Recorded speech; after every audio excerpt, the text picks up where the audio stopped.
Hello, everybody. Welcome to A Manic Odyssey and this continuing interview journey. Today, we do not have a therapist on, but we have somebody just as impressive.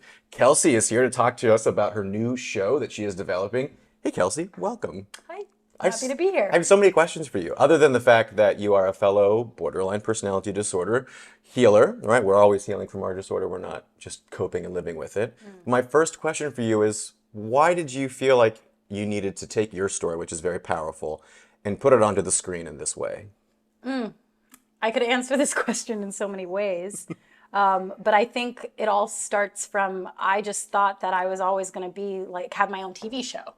Ever since I was a little girl, maybe that's the borderline in me. Yeah. But when I would watch the Disney Channel and I would watch like Lizzie McGuire, That's So Raven, anything where like there was a strong female lead with comedy, but like sometimes take on serious tones. Yeah. I just always saw myself up there. And so through a string of events, it just so happened that I was presented the opportunity to do this and in a meaningful way where we've only seen it once before on Crazy Ex-Girlfriend for one episode in season 3 of an hour-long musical comedy. I don't think that covers that. People are like, yeah, well, it doesn't exist. There was an episode. And I was like, yeah, that's not going to cut it for me. Not super nuanced, that one. Here's another answer to the question. I was in the writer's room of Miracle Workers season 4. I was the showrunner's assistant and writer's assistant. They taught me how to do story structure and write. They let me pitch in the room. Yeah. And at that point, I was like, oh, this is a career opportunity. I should take advantage of that. So I need to write a script. Yeah.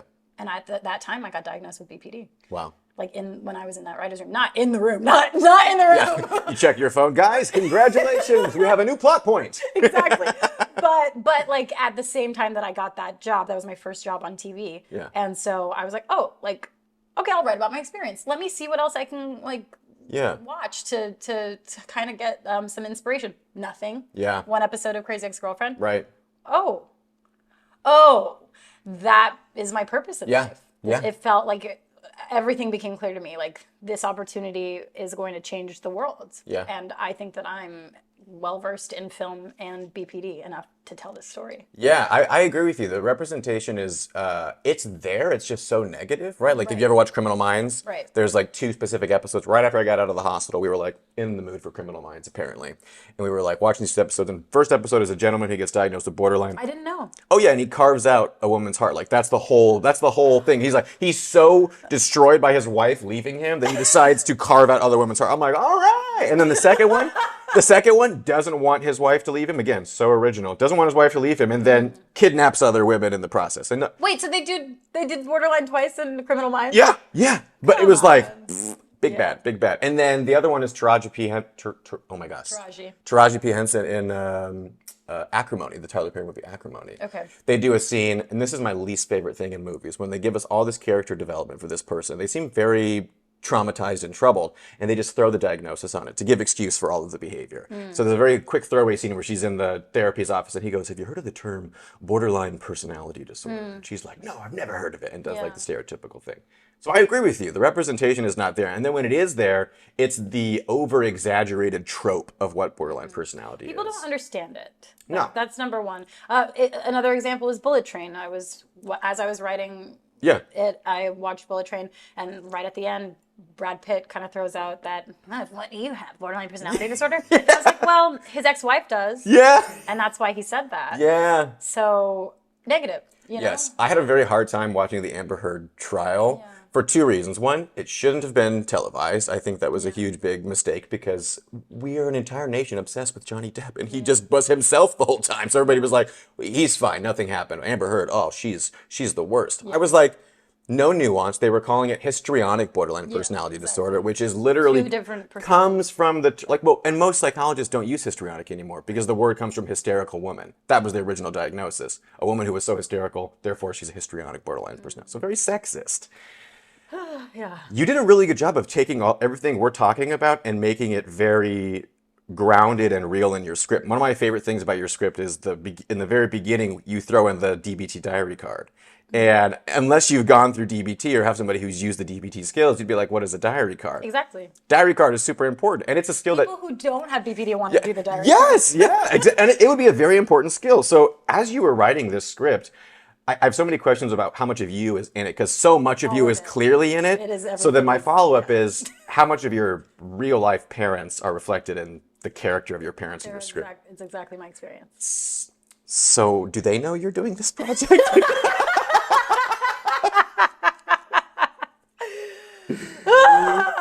Because it's really good and I really loved it. And in the dialectics, I want to be like, do they know that they have to get, do. or are they aware that your experience with them is being processed in this way? Um, uh, my mom is aware. My mom has talked me through everything. She gives me notes every time I have a new draft. My dad is aware. Unfortunately, after I got diagnosed, we stopped speaking. Oof, So I'm so sorry. this is my answer to that that change in my life. Just to be clear, most people when parents sever ties, we spiral. Somebody decided to write a hit TV show instead. I'm trying to. You're doing great. Yeah. So okay, so it's very real, it's very raw, it's very palpable. That was exactly my experience with some liberties taken. Yes. And obviously, to the people watching, you haven't seen it yet, but Stefan has Yet. read. Stefan has read the version that I'm shooting as the pilot presentation, which is also going to it's going to be a short film as well. I think it's an educational piece, so it's a standalone short film. Yeah. That like if it doesn't get picked up, which I don't know. Yeah. That like it'll still have a place in the world of film. Yeah. But yeah, I struggled with the idea of going there. Yeah. Because I don't think that I shine anybody in the best light, including myself. Sure. But that's the point. Yeah. Because I want to tell the truth. And I have a really good friend who actually is one of the actors in the piece.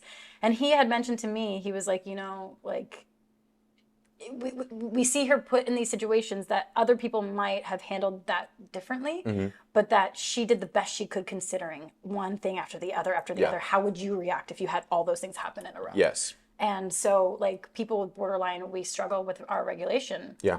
of our emotions. So I struggled in that moment in my life like 2 years ago. Yeah. And so that's what I've birthed this piece. Yeah. I find it incredibly insane and powerful to think about the fact that our diagnosis was so recent, that our Yes. life looked so different Yes. without the very helpful, like somebody just turning on the light switch in the room in our head. Did you go through a DPT program?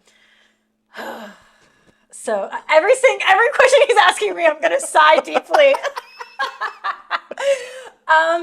Okay, so the thing is, I wanted to, and I tried, but unfortunately, I didn't have the resources to make it happen at the time. Yeah. DBT is very expensive. Yes. To do DBT, you have to do 4 things. You have to learn the skills with a therapist and be doing skills on a weekly, if not daily basis Yeah. for at least a year. Yeah. But you also need to be working with a team of professionals. You need to be working with a psychiatrist and the rest of your team, as well as group therapy and coaching. Yeah. So anybody can say that they're a DBT therapist. Right. But if you're not doing all of those 4 things, you're not doing DBT Correct. like in its Fullest form. which is the whole thing is like if you do it this way for a year, like 70% of people, like give or take a couple 0.0 something percentages, 70% of people don't have BPD anymore. Right. But it doesn't work for 30% of people. But also it's the people who are not able to find a program. Yeah. I called around for a week or 2 looking for all of like the programs available for free, like through the government, through healthcare, through Medicaid, Medi-Cal, and either the programs were closed or there was a year-long wait list. Yeah. I don't come from like wealth. Yeah. You know, like I don't have that kind of support. And at that time I was losing my family members. I don't mean like they were dying. I mean that they were walking out of my life. Oof. And so I was like begging these people to help me. Yeah. And like even like maybe some people in our family, like a cousin of my dad's or like, you know, just like people who had resources just were like, absolutely not. She's never done anything on her own and we need to like put her out there so that she can learn how to do this for herself. And for me, I just thought that was unfair because I needed the treatment. So I was determined to figure it out on my own. Yeah. I did go to a DBT therapist. She did not have all of the different elements combined. Yeah. So we didn't have the group therapy. But we did do, I think that was the one thing we were missing. She did phone coaching. She did the diary card. You did the weekly check-ins, Yeah. but you weren't doing group therapy. And she like had talked to this person who was a psychiatrist, but he was like barely my psychiatrist. Like, there wasn't a lot of care or a Yeah. lot of time. That's so painful, dude. Like everything you just explained. Here's what frustrates me about people who don't understand, and specifically family members, right? I'm incredibly blessed. I have a family who loves me and who supports me. And even though they were confused and they might have said a few very insensitive things when things were kind of going south, overall they're in my corner. I don't take that for granted. I'm incredibly grateful for that, especially when I hear horrific stories like this. What's frustrating is that some people are just negatively buoyant. So when you say it's time to sink or swim, tough love, here we go, it doesn't matter what resources you believe they have, they're going to sink. And I think that people like yourself and people like myself, when somebody finally says, hey, there's no reason for you to have to drown on your own for no particular reason, let's get you some help, it's a life changer. It's a total like pivot from what we've been experiencing. And I found, and you can see this in the script, I found that the kindest people to me have been strangers. I want to talk about the Grubhub or the food delivery person in your script. Yes. Because here's the thing. They kind of just come in and then they're gone. Yeah. But they were my favorite character. They showed up for a couple reasons. I don't want to give any spoilers away, but I'm just going to allude to a few things. Yes, so that guy, what I loved about it is that you were in the script, you're in the middle of a very impulsive decision. The small interruption, which in DBT we could call it, like a stop skill that just happens naturally in life, saves your life in the script essentially. Or we don't know how it could have ended, but essentially saves your life. And then they're gone. That character, was that an artistic liberty, or have you experienced really almost acts of random kindness from people that have kind of kept you grounded? Yeah, I mean, that part I'd say was the most effective way I could have that happen in the script. So that character didn't happen that way in real life, but it's like symbolic as to the people who have kind of like come in and just like made a comment or like stepped in a moment where I was in a mania. I was not quite like okay, and somebody like said something that made me think differently in a positive way, that like it kind of just like it was contagious. Their positivity was contagious, and it influenced like the rest of my day, and took me out of that spiral. Okay, so potentially a tough question. You didn't do a DBT program. You on the surface, you seem like you're doing okay. How are you doing okay? I am doing okay. I'm doing the best I've ever done. Yeah. I'm actually I'm the happiest I've ever been, and I really feel the borderline kind of going out of me. Yeah. This is controversial, but Say it. I've been toying with this idea this entire time that I've been writing this, that like DBT doesn't work for everybody. So there needs to be another option. And so this last year, I've actually been doing my own form of therapy. I don't know if I want to call it therapy, but treatment, where I work with a life coach, and they're on call. And I asked for 1 year. I said, could you please just give me 1 year where you answer the phone when I need it? Yeah. Or if you can't, that you let me know how long until I can talk. Yeah. Somebody I can confide in. Sure. And so I've noticed a huge change in my abandonment issues, in my fear. Yeah. I've practiced Buddhism. I chant Nam Myoho Renge Kyo. Just kind of sip that on. Yeah. Impressive. I have more faith in God. Funny enough, my life coach is my mother. Whoa! She's a life coach. Okay. And after everything she's been through, she's an immigrant from Jamaica. You know, it's not easy to grow up in Kingston, Jamaica in the 60s, 70s. Yeah. And so she started life coaching a couple years ago. And so I know that obviously like that kind of blurs some lines of like we have a personal relationship, but she's giving me her expertise. I think in a way she knows that after everything that happened to me when I was a kid, like she just knew that that's what she needed to do to get me out of this spiral. Yeah. But that being said, so how I got out of the spiral was I decided to make a list of the things I didn't like in my life, and woof, that's brutal. Yeah. And it was everything about my life. It was everything. I didn't like a damn thing. No, except for my dog, Freddie Mercury. Mommy loves you. She's my best friend. He's literally he's an angel. He just turned 5. I love you, Freddie. But there's a lot of things that I didn't like, that I made a list, and I gave myself a year. Yeah. And I worked towards every single one of those things, and it took me a really long time. Wow. But I pretty much never gave up, and I kept just working towards like every part of my life: the financial stability, the mental health, the family relationships, the home, living situation, like all of those things. I needed to get myself to a place where like I wasn't being like met with such just outliers that were like giving me grief. Yeah. And once I could just get to the point where my home life and my like the roof over my head wasn't being threatened and my home life was stable, I could just breathe for a bit. Yeah. And I've noticed that like I work really hard on a couple things for like a week or two or a month or two, and then I take a break and I rest for a couple weeks. And so just giving yourself time to rest, Yeah. so that I completely changed my life. Yeah. And I have an amazing job, and I'm doing really well with my mom, and I have friends.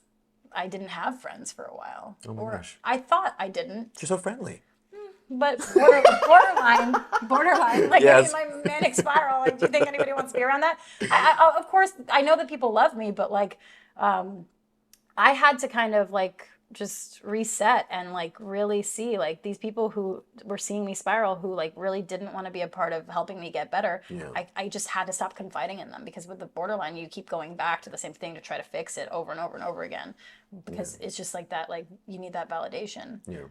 But now I have a good community, a support system that I didn't have a year and a half ago. Yeah. And I will say that I learned some very interesting information from the National Education Alliance for Borderline Personality Disorder. I've partnered with them to give me, just to be scientific advisors on the project, so that they are making sure that I'm putting out factual, evidence-based information. Yeah.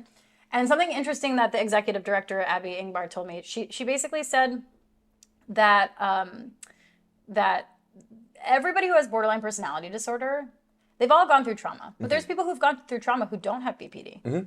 The thing that sets you like apart from the rest of the people who've gone through trauma, the thing that will kind of trigger this borderline personality disorder, is that every person grew up in an invalidating environment. Yeah. And that was so major for me to hear. Yeah. Because I did feel invalidated by my parents when I was a kid. I mean, I grew up in a household where I was going back and forth between two, two different races. Yeah.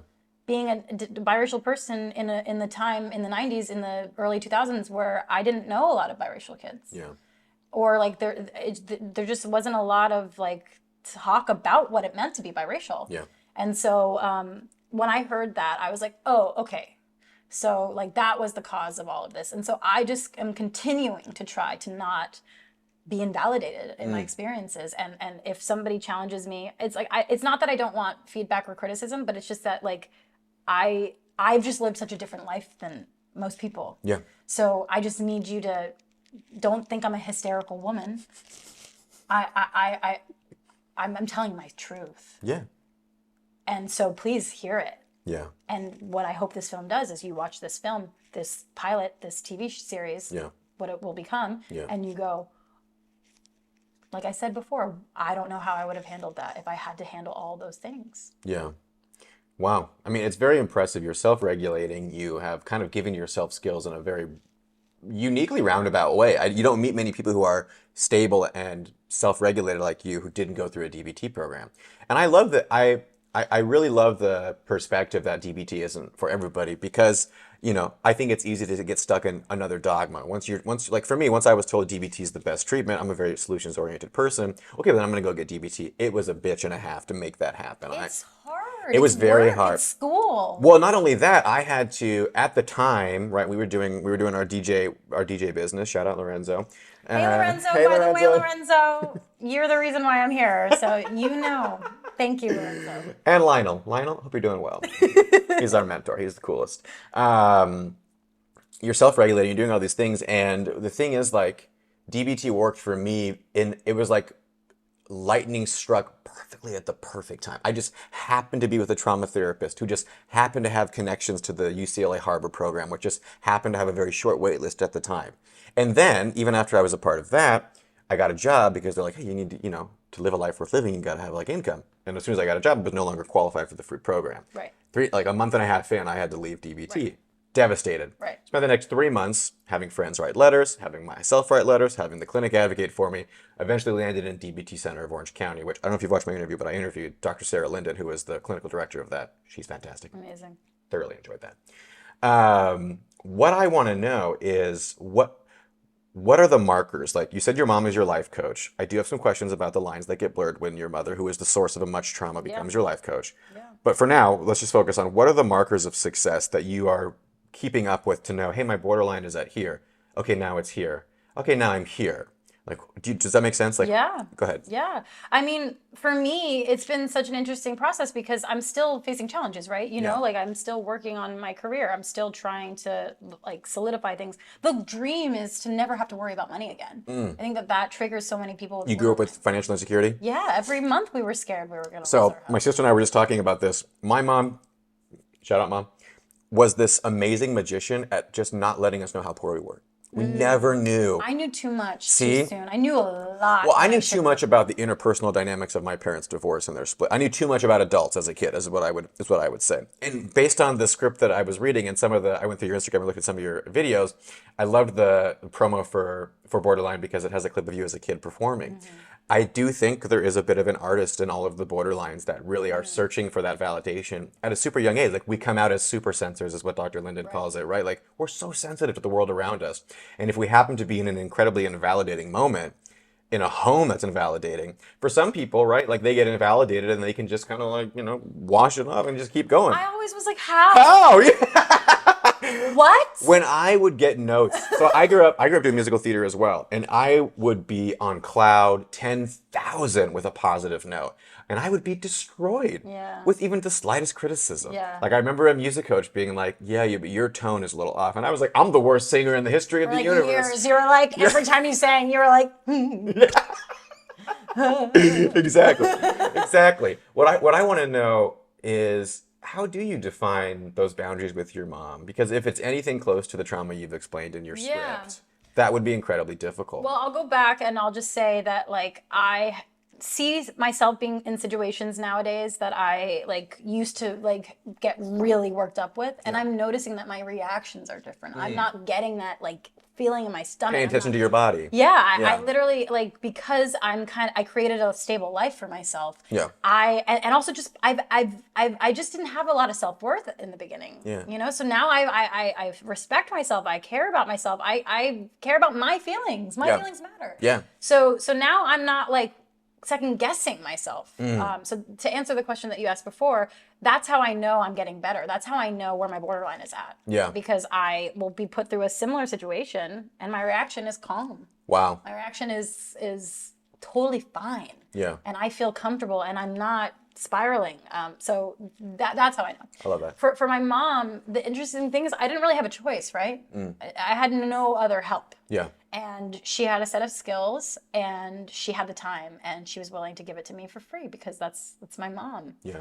And she had told my family members, like, I want to help her, but like she pushes me away. Like there's nothing that I can do. Like it's so painful to see your daughter like in so much pain and there's nothing that I can do. Yeah. And she doesn't even want my help. Yeah. When I heard that, I was like, damn, I'm a bitch. No. I was like, she wants to help. I was like, okay. But also like the theme of my story is, I don't want to get too deep into it, but the theme of my story is there's one person who wants to help and one person who doesn't. Yeah. And so when I got that offer, well, here's another thing. I lost my auntie to bipolar disorder. Oh. My aunt Sandra. She was one of the most amazing people I've ever met in my life. And the thing is no, borderline and bipolar are not the same thing. They're not. They're very different. Yeah. One's a personality disorder. Like, that's just a very different thing. But Auntie, she had struggled with it for 30 years. Yeah. She had her manic episodes, and she would, text us all like a lot, and like, but she was the kind of the glue of the family. And when she died, it just kind of was like, oh my God, like, without like her bringing us together, like, what's going to happen? And I think my mom and I took it really hard because Auntie had been reaching out to me. Yeah. And she saved my life in a suicidal spiral. I had 21 days, like back in 2022. I think August of 2022, there was like 21 days where every single minute of every day I did not want to be alive. Yeah. And that scared the crap out of me because that was the worst it had ever gotten. 3 weeks straight, every waking moment, just being like, get me out of here. Like, I can't do this anymore. She reached out so much, and like basically like she basically texted me for so long, and she was like for like a whole like 24 hours, like keeping me up to date, which she sacrificed her time, and I thank her for that. Not everybody can do that. Not everybody has the capacity to. Not everybody has the free time, but it made a difference. Yeah. And at a certain point, I was like, nobody's there for me. Nobody cares. And she was like, I'm here for you. I care, and I'm a justice person. Like, I'm all about the truth. Yeah. And so when she said that, I was like, she's not lying. She is. And I was like, oh, once I heard, no, I'm here for you. I'm showing up for you. That changed things for me. I was like, oh, I do have someone. Yeah. Because I was in this spiral. And so basically she passed away like 2 months later. It was awful. It's awful. It was horrible. Yeah. So when your auntie passed away, it sounds like that was the linchpin that changed your relationship with your mom. She got these instructions from your auntie. They were very clear. They were very direct. And then she had a literal example of the consequences of what happens when somebody doesn't follow those instructions. And there's a choice to make in that moment, whereas you either realize that that there are consequences, or you continue to pretend like there aren't, and then whatever happens again, and it repeats a cycle. Yeah. So basically in that moment, it kind of brought her into motion, and she was like, I got to do something here. And I was like, I don't have the money for anything. Yeah. And I was like, oh my God. Yeah. This is helping me. Yeah. And oh my God, maybe this is the secret. Because in my head, I was like, people with BPD, we're really, really negative when we get negative. So like, how do you like trick a person with BPD to stay positive? And I think I figured it out. Yeah. I think that it's that when you do typical therapy, regular therapy, or DVD therapy, you're talking about the past. You're talking about all the bad things you've done, and all the things you don't like about yourself. Yeah. And I think that life coaching, you're making a plan for the future. Sure. And that people who are suicidal, every person who is suicidal, they don't want to be here anymore because they can't handle what's going on. They really hate what they did in the past. Yeah. And they do not want to continue living life as it is. Yeah, they want to change. The self-loathing is a very difficult thing to explain to somebody who doesn't hate themselves. If you don't have a negative self-image, if you aren't replaying your past mistakes over and over and over and over again in your head and making yourself... Borderline people will do that times 10. Times 10. And the thing is, like, what I struggled with, honestly, it's still in me a little bit as a part of me, is, the monstrousness. Oh, you're a monster. Which I wrote. You did write that. I did love that part. I was like, yeah, that's fair. we feel it. And it's like, that's not true. Like, you're not a monster. Like, you literally did the best you could with what you had. And I think that the evolution of like the relationship between parents and kids is when the parent understands that they did fuck us up, and I still love them. And I think that was huge, because it's like the dialectics of like, I think most people will get to a place where they learn the ways their parents fucked them up, and they'll be like, oh, I fucking hate my parent. And they never leave that space. They just stay there for whatever reason, whether it's because their parents can't evolve with them or they can't evolve out of it, whatever it may be. I'm very fortunate, it sounds like you're very fortunate, to have, at least for me, my mom and my stepdad, and for you, your mom, people who went, oh, if I don't change a little bit, I'm going to lose this person. And I love this person so much, I'll do whatever it takes to make sure that they're okay. The interesting thing is that my mom and I didn't spend a lot of time together growing up, but when we did, it was very fraught. Yeah. My dad and I spent all of our time together, and he raised me.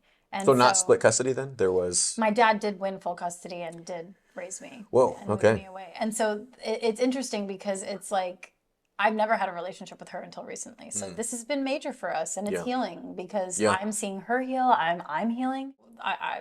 Maybe you haven't read, or you will read a version that kind of shows more of like an inner, like a monologue of that idea of like I love my dad, like I love my parent, like I love this person. Yeah. But the whole idea of the story is that like she wouldn't be this angry if she didn't love Right. them. Yeah, hate and love are two sides of the exact same coin. It's apathy that is where people get lost and disagree, and we lose touch with those people because once you become apathetic, there's no reason for you to be around, essentially. And it sounds like that's been, unfortunately, part of the story is that there is one party who's feeling something, whether it's negative or positive, and there's somebody who eventually stops feeling those things. When it comes to the experience of going in and out of the intense mood swings, what I noticed was that a lot of my behaviors were covered because of all the activities I was doing. I was deemed artistic, I was deemed creative, sensitive. But because I was doing all of these things that were deemed positive, there wasn't a lot of attention on like the explosive anger, the outbursts, the eloping, the impulsive decision making, because those were kind of overshadowed by all of the fun, positive things we were doing. In your experience, do you feel like as you were going through, musical theater and all these wonderful things that bring you joy, when you moved away from those things, because you don't do musical theater anymore, do you?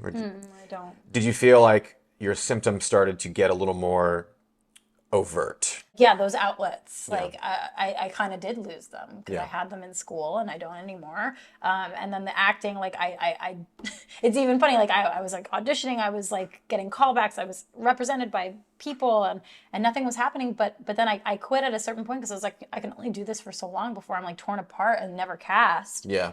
And so, yeah, I stopped acting too. So the two things I love to do, I stopped doing. And then around that makes time was sense. that when Yeah. kind of the spiraling started getting a little more intense. Yeah, I mean, because part of the diagnosis is an identity disorder. We literally lose track of who we are, and that's what leads to a lot of the suicidality. Is like, well, if I don't know who the fuck I am, why am I here? What am I doing?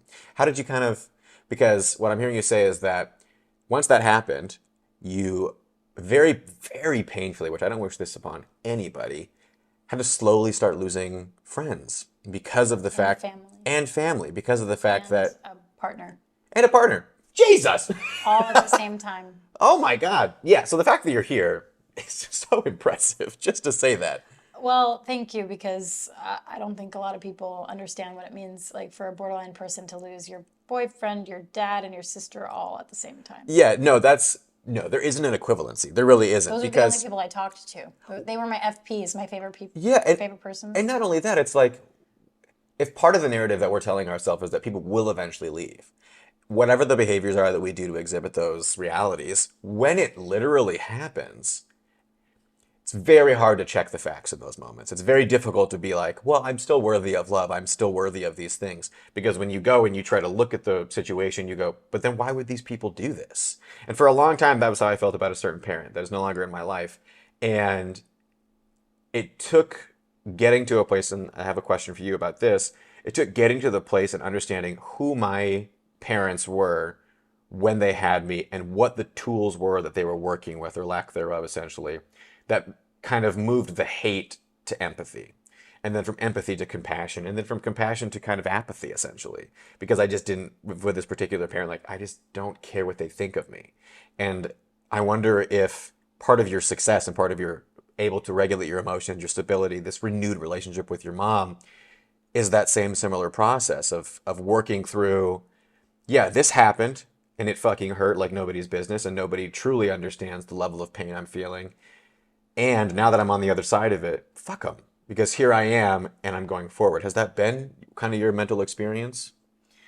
The idea is that I always knew I was capable of great things. And so if I'm going to lose people from my past, it doesn't matter how close we were. if I'm going to lose people from my past, I'm going to keep going forward. And somehow, and this could be a coincidence, but my life started getting better when I don't think it's a coincidence. When I stopped having that narrative of like, you're not good enough, or like, you're the problem, or you're too much for me, or things like that. And I'm not blaming anyone. I'm not labeling any specific person, because like I said, it's more than one kind of person. It's more than one kind of relationship. It was a lot. It was just a lot. It was the people that I was around. Yeah. And now that I have more of a sense of self, I'm able to do all of this with confidence, and I'm getting so much done because I get one thing done, and then another opportunity presents itself. So then I get that thing done, and it just hasn't stopped yet. Yeah. So that's why I'm here. You're carving out your purpose. You are literally taking a slab of marble that said, hey, I want to kill myself, and you're carving out a person that can be strong, resilient, and successful. That's not common. In case anybody's wondering about the BPD experience, like most people who don't get DBT help, or most people who don't get therapeutic intervention immediately, don't do what you're doing. Which leads me to my next question. In your script, she's we're getting the beginnings of Kelsey. We're getting the raw at her lowest moments, and she's really angry at God. And I want to know, you made a comment when we were chatting that like, you do have a belief in God. And you also lean towards Buddhist philosophy. So I'm wondering, like, what does that relationship with your God look like? And how has it evolved from the downtrodden, I'm screaming at God by myself, to potentially where you're at right now? It's funny because it's like, if you don't believe in God, then why are you screaming at God? Boom. Okay. Yeah. Yeah. My mom is very religious. Yeah. And Jamaicans are very religious.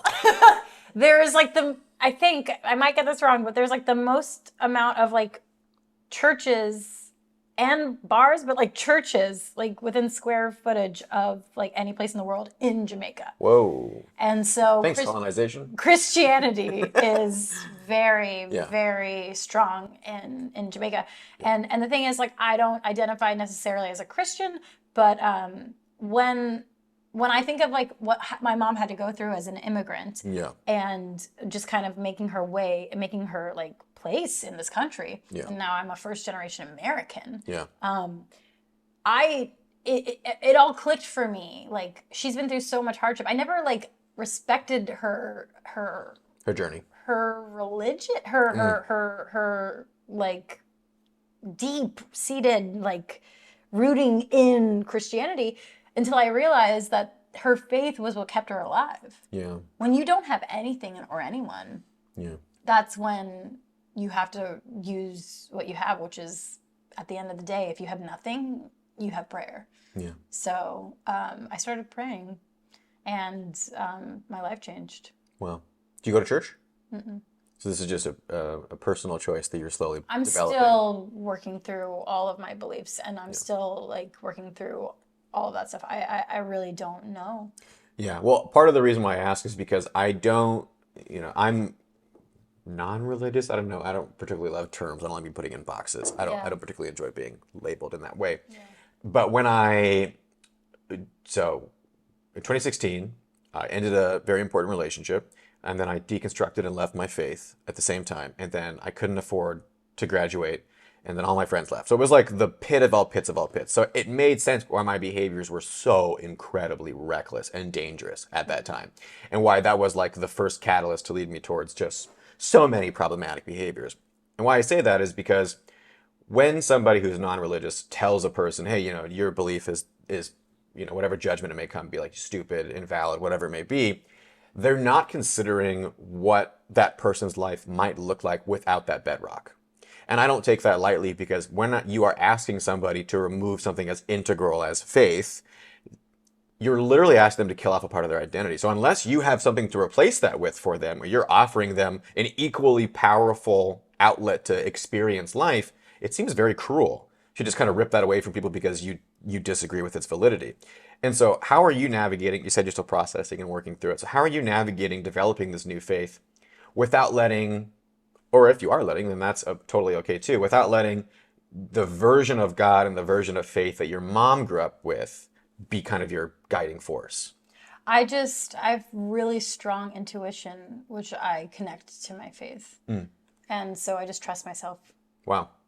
Again, very powerful, very difficult to do when your reality is constantly shifting. I mean, I've proven to myself over and over and over again Yeah. that I can handle You're the literally hardest things. you're literally checking the facts as you're going. You're giving yourself a purpose. You're proceeding to complete that purpose, and then the next time you reach a hard point and your brain goes, "There's no way you can do this," you're looking backwards and going, "I literally just did this. Yeah. Do it again." And then I hear you Do compound it, it. but like do it better. Do it, but like supersede that, and I'll just keep doing that. And Yeah. maybe I'll be a multi-billionaire. Yeah. Yes. Well, and there was we're manifesting it. We're manifesting it. I mean, with inflation, we might all be multi-billionaires in the next, and still be impoverished in the next 10 to 15 years. In the script, she is so palpably angry, and I very much relate to the anger, especially. What have you been doing other than what we've been talking about, the growth, your mom being your life coach? Where's that anger? I'm not very angry anymore.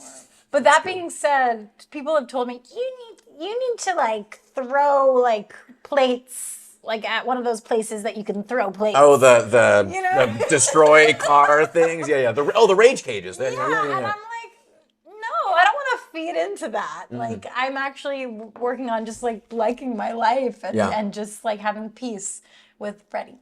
With Freddie. I love you, Freddie. Mommy loves Freddie. He's never gonna watch this. I don't know. I don't know what dogs do when we're away. I'll put it on for you, Freddie, when I go. What is my mom up to today? Exactly. Googling. Yeah. No, but it's mainly like it's mainly like I really want to get this out of me because and to the point where I'm not even thinking about it. I don't want to think about fear and I don't want to think about anger. I know that those are the two things on my diary card that would set me off. Yeah. And I just think that like now I'm working towards living a life where it's just straight up peace. Yeah. Yeah. I found that a lot of my issues came from promises, whether it be from religions or other groups, that promised peace and never delivered. Only now, right, after getting the diagnosis and building out a life worth living, am I experiencing peace because I'm not relying on those things. What I'm hearing you say is that you've been carving out this life in order to reach a place of peace. Very impressive. How are you maintaining that peace, protecting that peace without, because I heard you say that you don't pay attention, you don't want to give anger and fear the energy that they once took from you in the ways that it was dysregulating your daily life.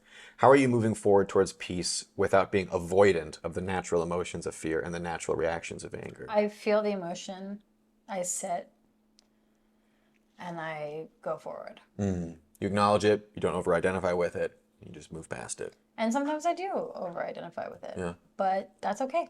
Yeah, I love that. I'm hearing a Just lot of not gonna- acceptance. Yeah, I'm not. Radical acceptance. Yeah, you've radically accepted. I think it is a superpower. It's very difficult. I don't think I've fully radically accepted a few things, and like. And I haven't either. Sure. There's things What? that You I'm didn't just still- you graduate? You got it all?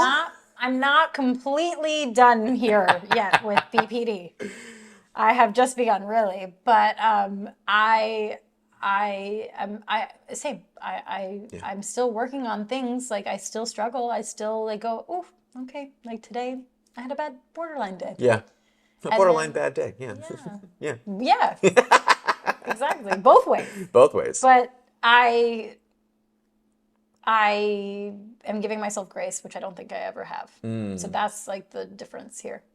When you were being raised by your dad, was he non-religious or was he religious? No, he was not religious. Okay. Yeah. So where did, if you don't mind me asking, the invalidation from that household come from?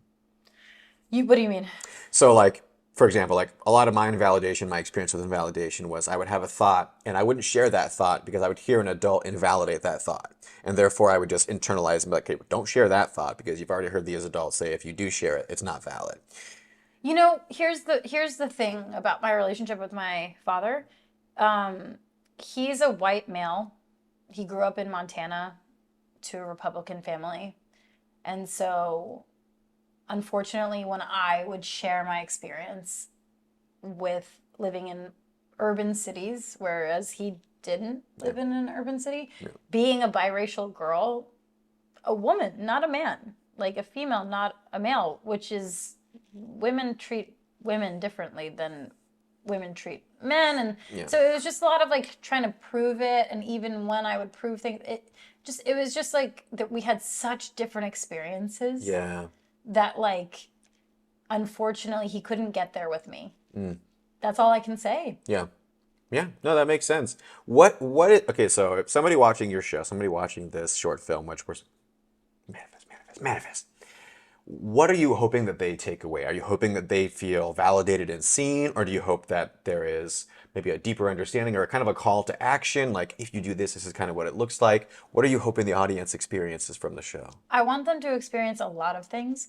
I think that the thing about Borderline for me and why I'm so proud of the project is because a couple people that I know have read my script or pitch deck and then gotten diagnosed or are in the process of getting diagnosed with borderline. Yeah. So the goal is that if you don't know anything about this disorder, you can't get the help that you Right. need if you have it. Yeah. So first step is I want to educate the world so that the people who have it can, instead of like being like, oh, I'm so ashamed to put this on me, be like proud to be like, I have this. Let me Next take the steps. Let's choice. go. Yeah.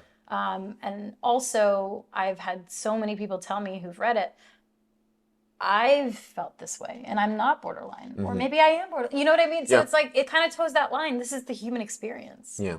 for somebody who's dealt with trauma. Yeah. And so I want. There's a lot of things. It's a really personal piece about my family. Yeah. So I think that anyone can relate to this. Yeah. Everyone has parents. Well, your script was so funny. One of the parts I laughed at the most was the fetishization of your Jamaican heritage on the first date, the Hinge date. Yeah. Or was it Hinge? Yeah. Whatever. Yeah, it was a Hinge. I mean, but we probably won't use Hinge. We'll just call it whatever. We'll call it coffee and donut. Well, I don't know if we can use that either. Okay. Dang it! There's so many different ones. I'm just like, there are so many when I talk about like mental wellness, when we talk about the human experience, what people get lost in is the intersections. So it's like, are you this? Yeah, I'm this, and I'm also this. When we get to here, we're also this. So you're telling a story from a female biracial borderline perspective. What are you So this is specifically for, just from reading the script, females who suffer from some sort of mental illness in regards to, it doesn't have to be borderline, it could be dysregulation, or it could be no mental illness, just an issue with regulating emotions. Do you think there's space in this story for the more masculine or male presentation experience? I always say I'm going to be so emotionally exhausted after season 1 that season 2, it can be an anthology series. And somebody else can step in. We'll just get another borderline person to play a different character. Yeah, I wonder who that could be. Hey, you know the writer. Just because it's so powerful, and like you're going to give language to so many young women in a way that they maybe didn't even know they needed. And to me, like, that's the most powerful part of storytelling. Is when I was a kid, I used to love, but despite all of my foibles with my parents, my mom would show us the most amazing movies. She has great taste in movies. Though that's changed a little bit, Mom, and you know what I mean. And I would learn about life. Like, I would learn life lessons watching these movies. Like, I'd be like, oh, I didn't know a person could make that choice. I didn't know that choice was available. And so what I love about your script is that as I'm reading it, I'm laughing, I'm having a good time. I'm super upset for you. I'm like, you're just like very, like, as you're reading it, you're like, fuck, somebody help this person. And yet when it ends, it's exactly what we're talking about. Like, that sweet human moment with a stranger is what connects everybody and what like brings our stories together. So I guess the only other question I would have in regards to like the impact of the script is, tell me, like, just like manifest best case scenario, right? Like, are you getting emails from people who are like, hey, I didn't know that my story was being told in this way? Are you talking to people? Are you taking this film to its fullest extension and then taking the show and like kind of incorporating it into other people's worlds? Like, what is, in your vision, like, boom? Best case scenario is in 10 years, I'm helping create laws that include this new treatment that I am creating for borderline to be included in health insurance. Oof. Insurance. We're going to have you guys on here at some point. You're going to have to answer for all your bullshit codes. Yeah. That's great, honestly. And also, I want to say, I don't want it to be fully just a female story. It is a female story because it's my story. Right. But I'd hope that anybody would be like, I have a sister or a wife or a mother or a friend Yes. that like is a woman who is gone through this, and like that it's just, you know, like anything can happen in season one, you know. Yeah. So she can meet another person with borderline, and we can, that'd be so interesting to go into. Pilots are the best episodes. They are, for a number of reasons, not the least of which is everything stems from it. It's the seed that the tree grows from. So I was like very excited when I got to the end because I was like, oh, there's so many seeds here, so many ways for this to grow. I do want to pivot because I don't want to just keep you on the hot seat, right? I also have borderline. This is your project. I wanted to ask a couple questions. I want you to be able to ask some questions. So now she's going to ask some questions. Yeah. I'm an open book, so go for it. That's what I said in my script. Ah, you are. Oh, shit, you did. I wasn't quoting you, but maybe I was subconsciously. No, I mean, my question to you is like, how has having borderline, getting your diagnosis affected your relationship? Oof. Because I know how hard it can be, right? Yeah. So just what has your experience been with being able to work through this with another person who is hopefully patient enough to... That person? Oh, yeah. Yeah. Mm-hmm. Well, it was very difficult because again, the part of you when you get to a place of healing that wants to hold on to the ways you've hurt other people is very heavy. And so by the time we had gotten to a place where I had gotten help, there was a lot of messes to clean up. I liken it to like when a room is destroyed in the dark and somebody turns on the light, right? There's lots of blame to go around, but it doesn't help anybody to blame if you just don't start cleaning up. And the only reason that Nicole and I are still together is because she equally evolved with me. It wasn't like I was the only person getting help, working on myself, and trying to understand the answers. And for years, both of us were like, there's gotta be something else going on here, right? Like a fight would happen and it would be so inappropriately outlandish to the response of what was actually taking place that when the dust settled, it'd be like, there's gotta be something else going on here. And I was not receptive to the idea that there was something as out of control as BPD for a long time. And part of that was like the stigma behind the diagnosis, the potential consequences of getting the diagnosis. I didn't want to be put on medication. I didn't want to be... But even so, there's no medication for BPD. Oh. Let me get into this. I know, everyone's like, what medicine are you on? Haven't you tried it? Like, and it's like, Google it. It's the first thing that comes up. Yes. There's no medication you can take to just like erase everything. Yes. So Preach. So when I was in the hospital, they diagnosed me with unspecified mood disorder, which was very frustrating because it just... Is that a thing? Apparently. Is that a thing they can just like leave yeah. at that? Yeah, they were like, we don't know. So unspecified mood disorder, good luck. And so then they put me on Seroquel, which is a mood stabilizer. It's typically used for bipolar and schizophrenia. I haven't been on a mood stabilizer. People have been like, you should. Well, the thing is, like, I needed it in crisis. I was in crisis. I couldn't regulate. I wasn't sleeping was a big thing. I was having panic attacks in my sleep. I was like getting 2 hours of sleep a night, and that was where a lot of the mania was coming from. Mine comes from insomnia too. Yeah, and like people don't understand how important sleep is. Like you will be a wreck the next day. Yeah, 100%. And there would be days where I would not sleep and have like crackhead energy the next day and be like, I don't know what's going on. I didn't sleep at all, but I am like ready to go run a mile. Yeah. And then 3 days later, I'd be like asleep for the next 3 days. Mm-hmm. Essentially, once the diagnosis happened, it was like we had a lot of conversations about whether or not, do you want to keep doing this? Like now we have the information. Do you want to buckle in for this next phase of the journey? And she was like, yeah, down to buckle in. So I want to say that it is very difficult for a white presenting male. What a dangerous sentence to start in our day and age. It's very hard for a white presenting male to accept the ways he's hurt other people in our current age of the intensity of cancel culture. Because once you start radically accepting the ways that you've hurt another person, it can be really debilitating to fully accept responsibility for the ways that you have violated or you have hurt another individual or multiple people, right? Like once I started looking hard at my dysregulation, Yeah, there was a slew of bones behind me of people that were unfortunately the the repercussions of what I wasn't getting at the time, essentially. And if I hadn't had the support system, right? So I have a very strong group of friends. I have a very strong partner. I have a very strong relationship with both my sister and my parents. Without the support, without the enmesh support system of my friends at the time, and some of those friendships have evolved and changed, right? So like some of those have not made it out with me, and some of those have, and yet they were so necessary at the moment to keep me afloat. Again, which is why I'm so impressed by the fact that you're floating so well and the fact that you've gotten to a place of health. It really speaks to your internal will and your willingness to accept help as you're going.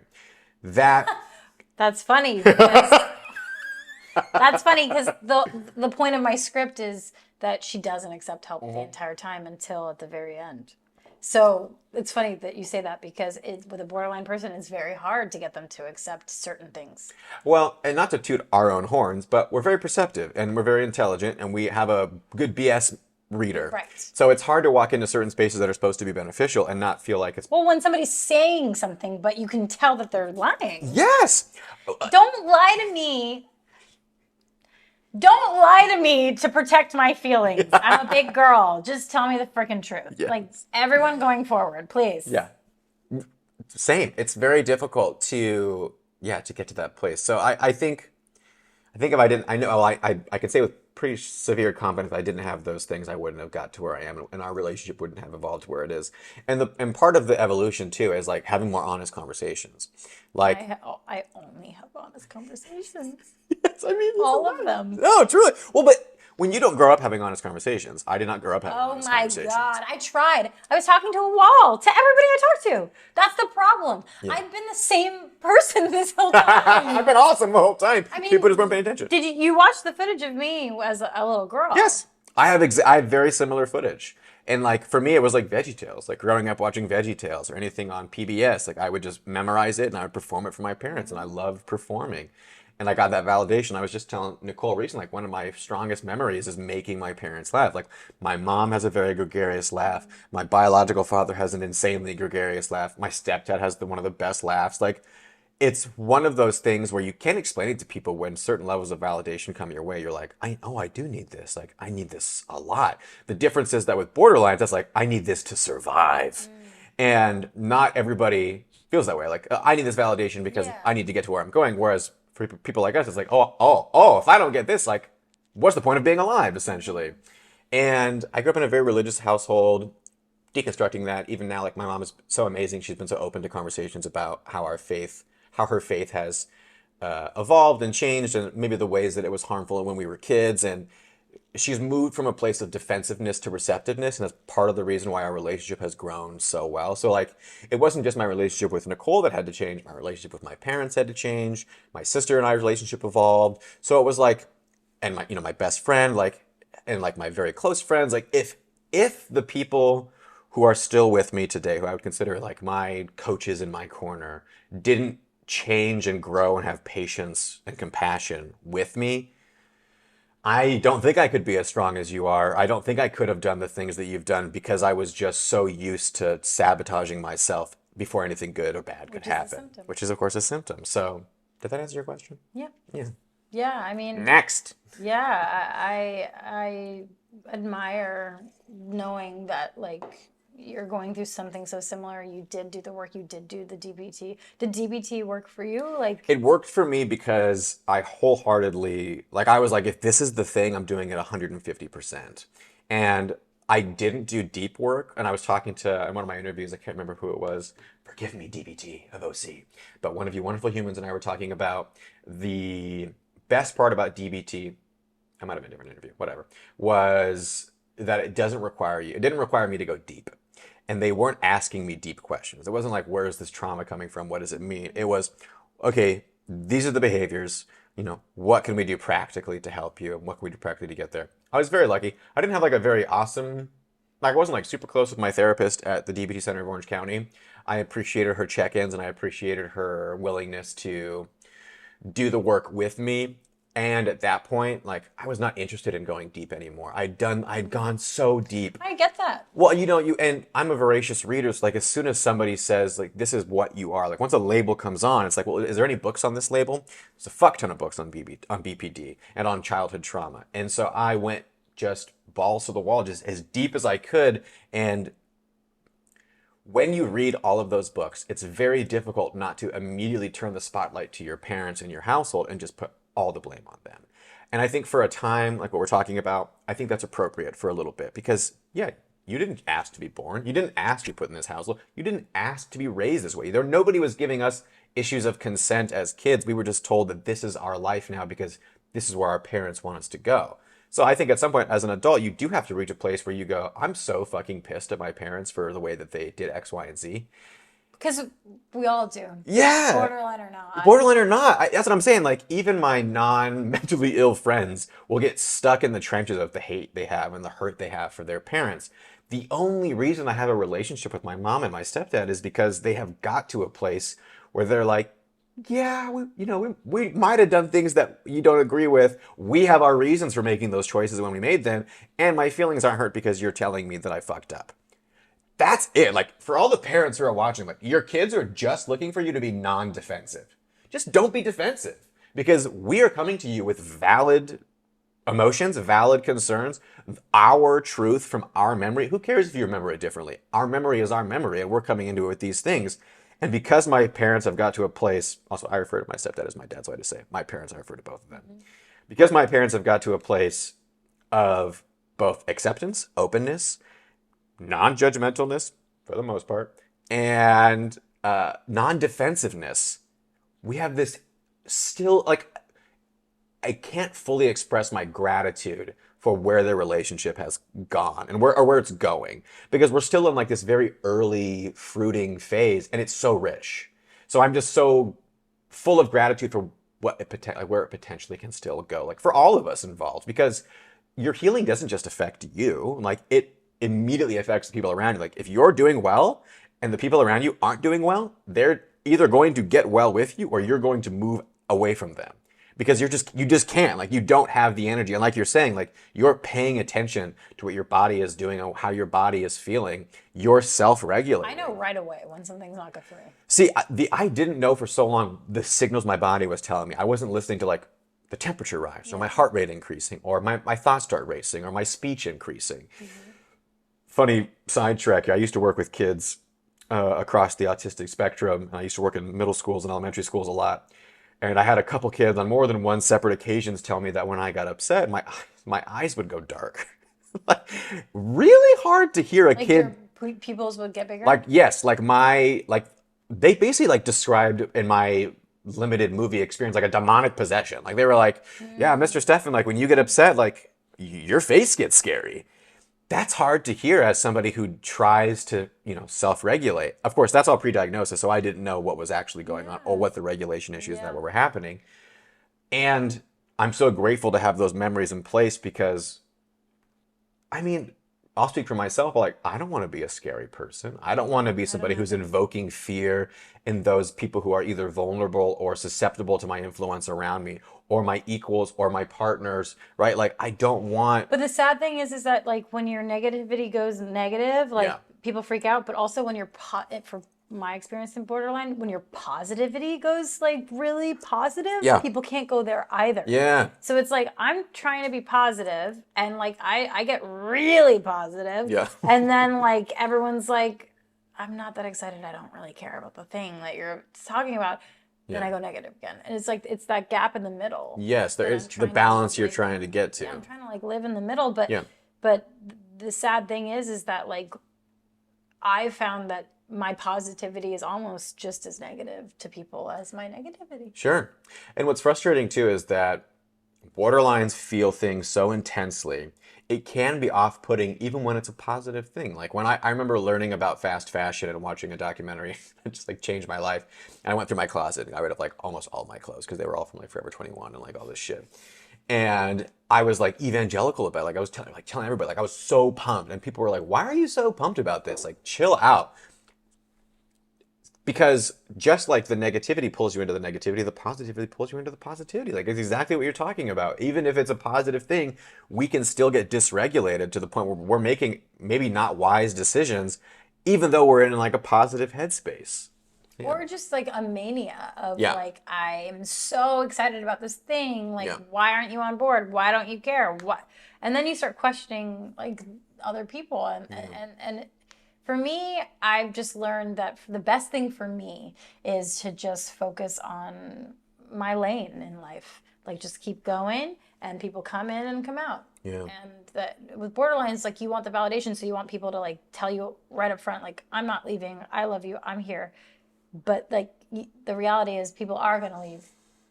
Life is fleeting. Very dialectical of you to say it because I couldn't agree more. There's a great quote from a show we watched called the Blue Door Prize. Is that what it was? The Blue Door Prize? And the high school boyfriend and girlfriend are talking, and she's talking about like her future, and she's not including him in the rhetoric. And he's like, "Wait, are we not together in the future?" And she's like, "I don't know. We're 17. Like, I don't know where I'm going to be in 25 years." And he was like, "Oh," like so bummed. And she goes, just because something ends doesn't mean it wasn't important or doesn't have value. Like, and like you're saying, like people come into your life and they might play a very important role for that one period of your life, and then they're gone. It's not any skin off your back. It's not a personal attack. It's just, that's life.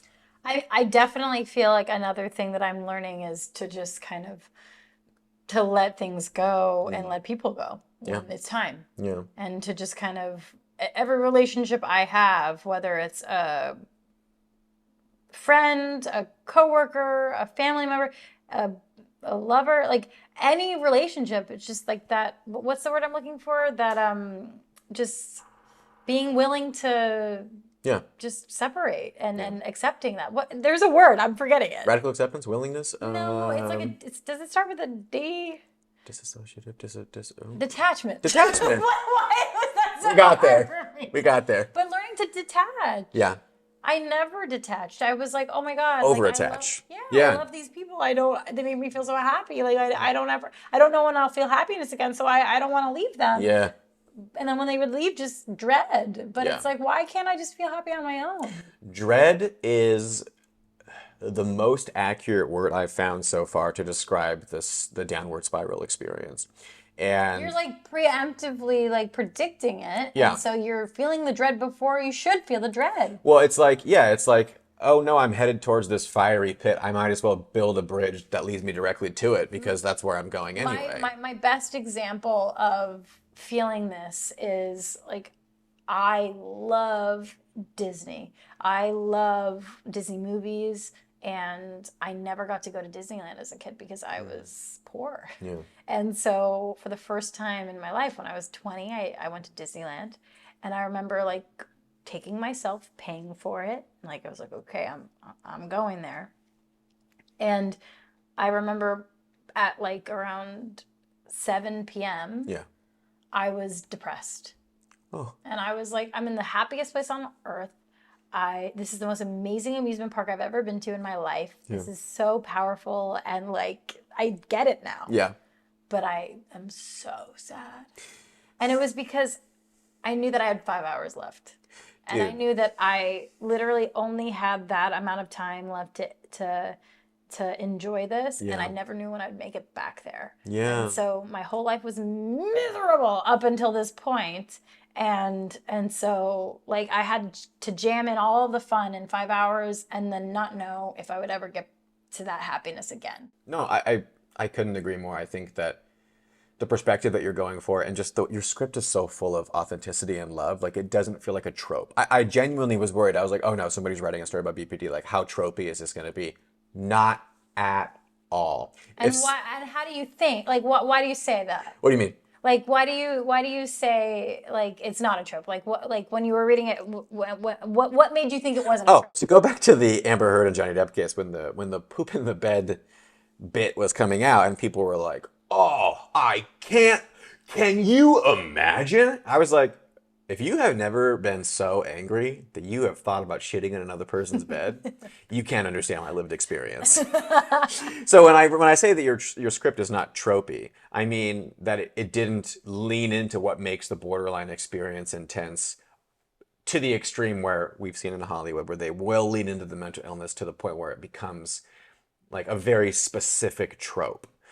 What I read in your script instead was like, oh yeah, I've done this. Oh, I've felt this.